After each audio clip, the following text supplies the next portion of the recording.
Hello, I'm James and this is episode 4 of my TT gauge layout build. In this episode I'm going to finish off the warehouses, build this concrete apron and build this signal box. So why don't you come have a look.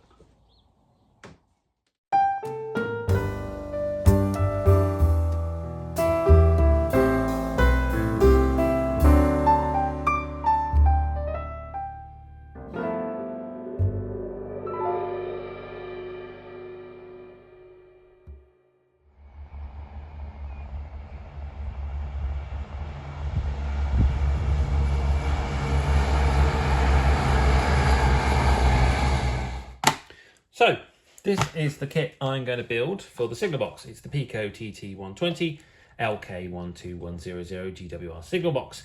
And its name kind of gives away the problem that I've got, in that it's a GWR signal box. And I want to base the layout somewhere in Yorkshire. So I'm sort of going for Roberts Road sort of feel near Doncaster. So for only fitting, it should really be a sort of a Yorkshire style signal box, either an LNR or an LMS. So let's look at the kit first. Here's all the parts. You get a plastic spare with a few bits on here, and then we have 3 laser cut wooden sheets of all the parts, a piece of acetate for the glazing, and then the instructions on how to build the kit. So, as I say, I don't want a Great Western box. I want something a little more northern, and I've had a look, and something like Blee Moor would be quite a good box. It's very similar in style in that it has the wood at the top and the brick base. The windows are different on the bottom, but that doesn't matter because I'm going to cover these up anyway because it's going to be a boarded out signal box. It's closed and been replaced by the Signalling Centre in York. That's the idea of that anyway. So hopefully I can cover up some of sort of these Great Western traits and it can look like a more generic box. That's the plan. So I have seen articles in magazines and I think people tend to paint the parts first and build the kit after they've painted it. I'm going to go completely opposite. I'm going to build the kit first, look where I can modify and change it to sort of alter its appearance, and then see how I get on from there.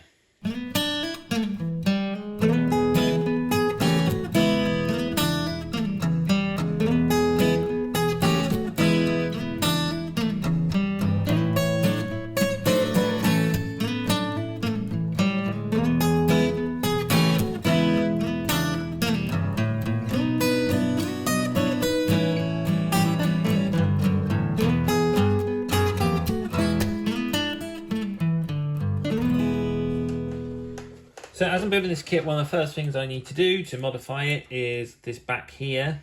I need to just extend these boards because the piece is brick that go over here, and that's the brick chimney, which is very distinct of the GWR signal box. I don't want that. I think I'm going to miss the chimney out, so I'm just going to make these bigger and make it wood all the way around the top.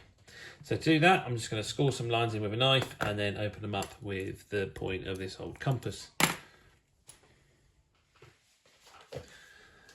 So there's the back of the box then. I just redid this bit with card. I tried, well, I thought I could just cut it out, but there was 2 issues here. Firstly, this corner has a little nib in it for some reason. I'm not sure why.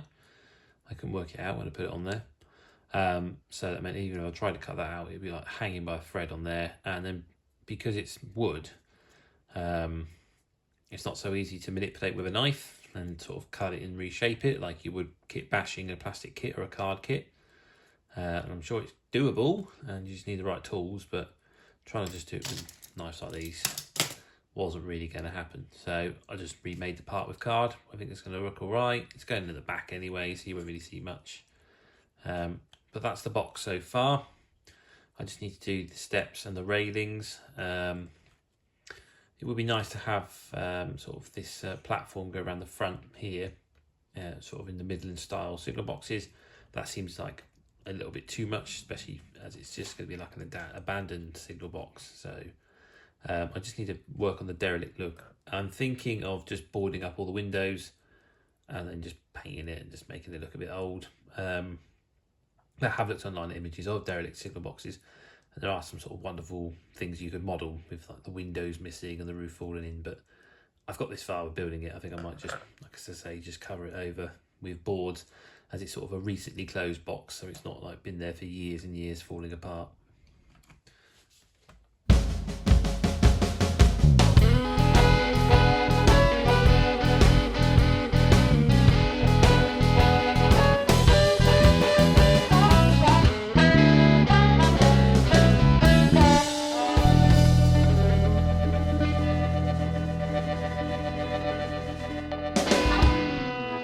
There we are, and that's the signal box kit built, apart from the roof being put on and the fascia boards, but I'll do that once I've painted it.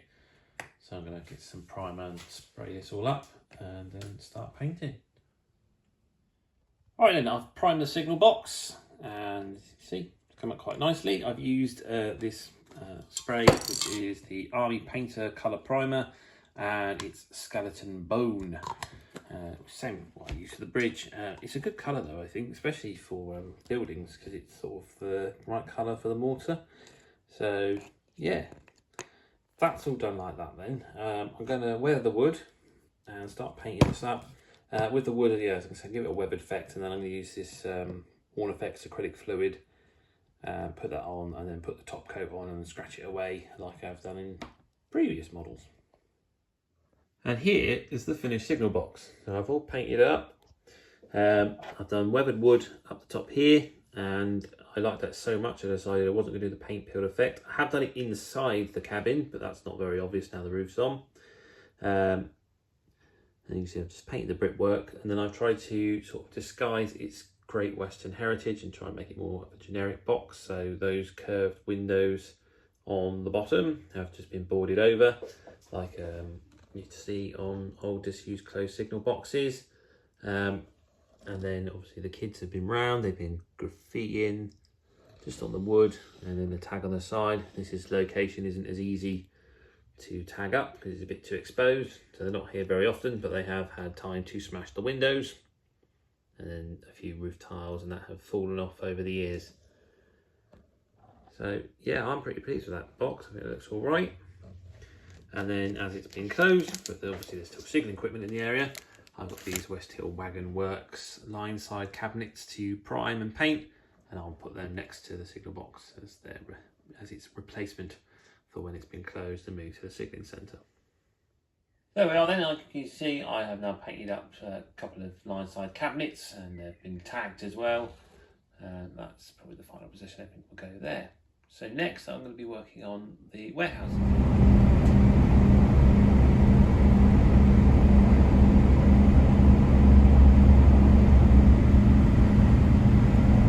So this is the low relief warehouse that's going to go just behind the depot, and if you recall from the last episode, all I've done is just put some card to represent panelling around it. These two bits are going to be glazing, and to do that the acetate that came with the signal box was immense, far too much than you'll ever need for that little box, but it's great for other projects, so you know, appreciate Peco giving us such a large piece. So I've cut it up to fit in there and fit in here. And what I'm going to do is I'm going to spray the back black. So, you know, it's a sort of blacked out window effect, which will keep the shine on this side, and you won't be able to see the back for after that. There we are, and that's the glazing when it's been sprayed on the other side. You can see you've got my fingerprints all over it. I have to clean that off. But you can see the foam reflecting in the glass, so I think that's quite effective. I'll put some framework on it using microstrip, and I'm going to obviously have to paint this out now as well. Right, I've just given the warehouse a coat of grey acrylic paint, and then I've done black just behind here just to give a little bit extra for the glazing, which I think works quite well. So now I just need to do the framework and then probably just weather this up, and that'll be this warehouse done. There we are then, that's the low relief warehouse painted up. The windows are put in and I put the frames on there. But it's going to need a bit of a weathering because it's looking a bit clean at the moment, but I think that looks all right. Right, I've given this warehouse a bit of a weathering, just a little bit of weathering powder on top, and then just try to subtly blend it in. And then just round the panels, I've just put a little bit of neutral grey wash and then thinned it down with some Artist's White Spirit, and then sort of just ran it down the sides, kind of like the dirt that's got in the joins and washed down in the rain. I think that's subtle enough, and it doesn't seem too garish. The camera picks up a little bit more than it does in real life, but I think that looks all right. And then over here, I've been working on this warehouse, and it's just a boxy shape to go in the corner, really. It's just sort of a bit of a filler. So all I've done is I've just put some cardboard strips all around it, just to make that sort of paneling effect. Some warehouses you see, and I'll just paint this up, and that'll be that, really. Right then, so I ran over this building with some black primer and then ran some grey over the top, but there wasn't a lot of grey paint left, and I really had to try and force it out of the can. But unfortunately, because I got so close, it's kind of caused a bubbling effect on some of the card. So I probably need to now sand that down and then just go back over. Well, I can't go over the can, I ran out of paint in there, so I'll have to just hand brush that back on. It's annoying because I wanted to just spray it, but there we are, one of those things. So I've sanded the paintwork down as I planned, and then I sort of realised that actually I quite like the effect that it's bringing out with the black undercoat. And I think it looks like a nice older weathered warehouse in comparison to, well, this one's fallen over at the moment, so this is a more modern one that's just been built over this part. And then this is an older warehouse that's been here for a lot longer, so it's a lot more weathered. And I think that effect works quite well, so I am going to leave it like that.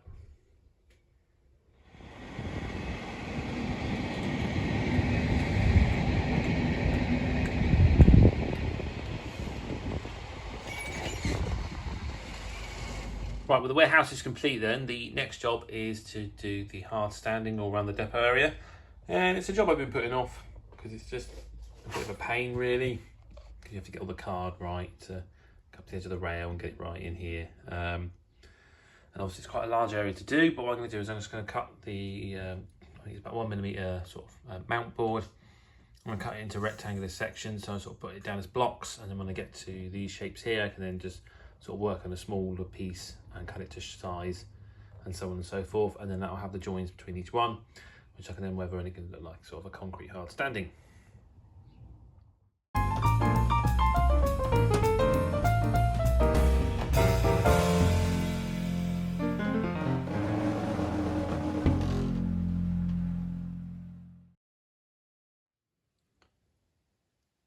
Right then, I've cut the bits of mount board into 5cm by 10cm rectangles, and this is going to make the concrete apron with its various joints between each one. Also, I need to cut it out and fit it between the rails. It goes all the way around here where this warehouse is. I probably will use some more mount board to make that sort of like a paved area. That's going to then be fenced off, and then I've got it all the way to around here, and I miscut these two pieces because I had markings on the card already from previous work, and so one's too big, one's too small, but that's all right. I'm sure I'll be able to fit them in this space around here. So that'll be the next job then, is just to size it all up and make sure it goes between the rails, and then I shall glue it all down. So I've come up with a plan of how I am going to mark out the rails to cut the card with, and that's using this piece of paper which I've measured out to the same size as the concrete slabs, so they're 5cm, 10cm. So I'm going to lift these up, put this down, and then I'm just going to do a pencil rubbing for the rails, and then I'm going to cut these out and stick them on the card, and then cut the shape out, and hopefully it will then all fit back together and fit around the rails. That's the plan anyway. So as you can see then, I've done a pencil rubbing over the top of the rails, and now I have an idea of how to cut my concrete base out from the card and get it to fit in between. Right then, to transfer the markings from the piece of paper onto the card so I can cut it out, I have simply coloured the back in and then just gone over with a pencil over the hard lines of the rail whilst it's sat on the card, and you can see it's just lightly marked out, but that's just enough that I can now cut the card and cut it to shape to fit within the rails. Here we are then, this is one side of the depot done with the hard standing. I haven't glued these down yet, I've just been painting their edges dark grey so that there's no exposed white edge, and as you can see, coach passes over with no problem. So I'm going to stick these down, and then I'm going to start working around the back, stick them down, and then I'm going to do this side.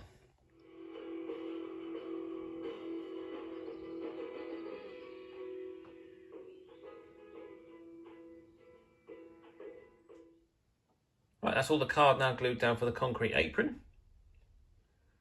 See, it's all in place. So it just needs a coat of paint. And then this building at the back here, I've been having trouble with this because it was all right and then it got painted and it just bowed out of shape. And I tried wetting the back and forcing it to go back into shape. And a couple of days later, it just bowed back into the original shape. So as you can see, I've just put 2 bits of plywood, glued it to the card. So now it goes nice and flat against there. So that's looking all right. And as I say, yep, I'm now going to paint this apron.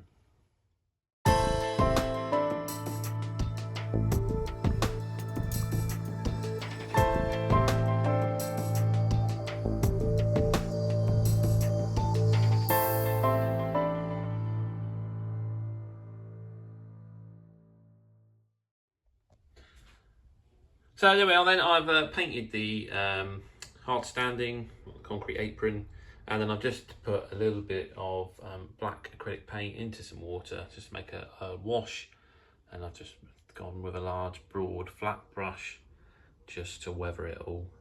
It's a bit heavy over this side, but it is still drying at the moment, so I'm hoping that that will blend in a little bit better with the grey underneath, but you know, it's nothing too bad. So yeah, I think it's coming along nicely. So with the concrete apron done, another job I've just got around to doing is just weathering the rails on the main lines. So I've just used some Humbrol enamel this time. 131? No, 113 should I say. To give it a nice sort of rusty brown colour.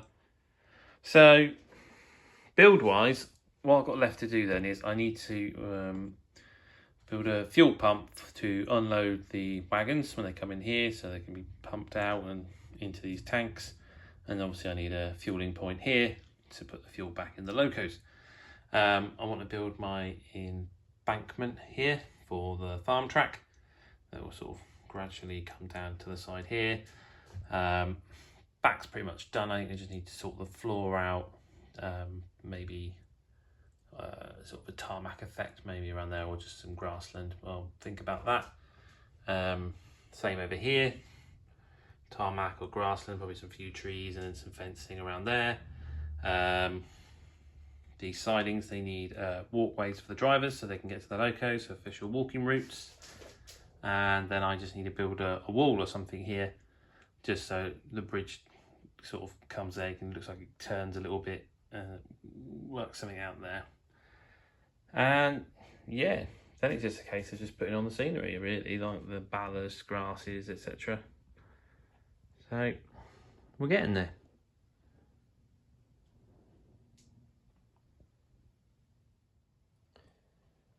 So my Hornby 08 shunter finally came the other day, and I thought I'd use this as the perfect loto to test the concrete apron. As you can see, really doesn't like it. I've cleaned it, make sure the paint's off the track, but I suspect the problem is because as soon as it goes in the shed, gone. I think these are too high, and I think they actually push the wheel away from the rail and there's no sort of connection, so that's quite annoying. I thought I might get away with it, but obviously not, so I'm gonna have to take all these out. The ones in the middle are okay, just the ones on the side because they're just a bit too high against the rail, and use a thin bit of card just on these patches here just to make sure that the wheel's clear. So annoying, but never mind.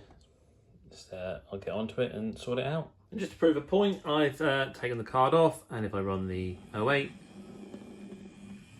no issues until it gets to that bit of card, and you can see it's just been lifted up a little bit. So it's very frustrating because when I tested the other things, it was fine. But there you go, sod's law. Right, there we are then, that's the replacement card in place. To get it level with the thicker card, I've just put a bit of scrap, roughly about that size, underneath, so it's all level, just tapers down towards the rails. The card sits below the rail head, so that should now prevent any running issues. So I've done that all that side. Same over here, I'm going to let the glue dry overnight, and then I will paint it tomorrow, and then hopefully I can get it to match the other colours as well, otherwise it's going to look very silly.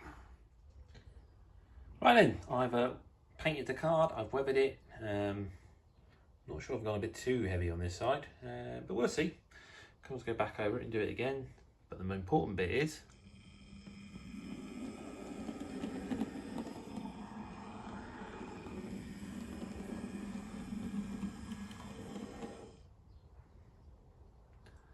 the loco ran through with no issues, so I'm happy with that.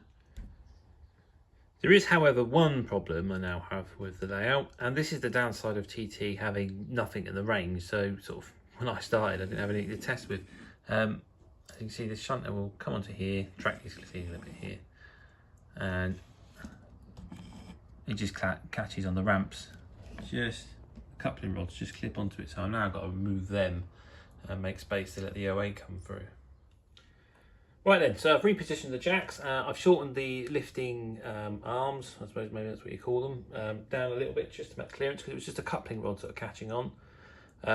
More at this end, I think this end was actually just dirty track, and but it's just stopped coincidentally where the jacks were. But I've shortened them anyway, just for added clearance. And now, I'm going to run it the right way. Pass through the depot, no problem. The shunter doesn't like slow speeds, to be honest. It sticks all the time. You've got a really clean track for this. There you go.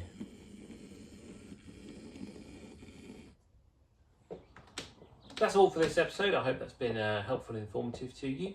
If you have liked the video, then please click the like button. And if you want to see more, then click the subscribe button. And hopefully I'll see you again next time. Thanks for watching.